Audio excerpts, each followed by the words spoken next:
കണ്ണൂർ ആറളം ഫാമിൽ വനം വകുപ്പ് സംഘത്തിന് നേരെ പാഞ്ഞടുത്തു കാട്ടാന. തലനാരിഴയ്ക്കാണ് വനം വകുപ്പ് സംഘം രക്ഷപ്പെട്ടത്.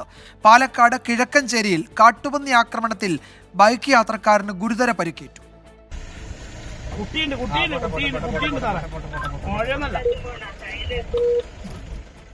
ആറളം ഫാമിലെ 6-ാം ബ്ലോക്കിൽ കാട്ടാനയെ തുരത്താനെത്തിയ വനംവകുപ്പ് സംഘത്തെയാണ് കാട്ടാനയും കുട്ടിയാനയും ആക്രമിക്കാൻ ശ്രമിച്ചത്.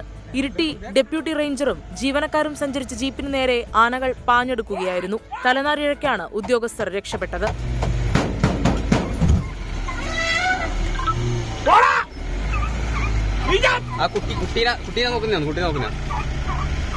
ശബ്ദമുണ്ടാക്കിയതോടെ കാട്ടാന പിന്തിരിയുകയായിരുന്നു. ആറളം ഫാമിലും പുനരധിവാസ മേഖലയിലും തമ്പടിച്ച കാട്ടാനകളെ തുരത്താനുള്ള ദൌത്യം ഇപ്പോഴും തുടരുകയാണ്. പാലക്കാട് കിഴക്കാഞ്ചേരിയിൽ കാട്ടുപന്നിയുടെ ആക്രമണത്തിൽ ബൈക്ക് യാത്രികന് പരിക്കേറ്റു. ചുമലിനും വാരിയലിനും ഗുരുതര പരിക്കേറ്റ ബിനേഷ് ചികിത്സയിലാണ്. 24 കണ്ണൂർ.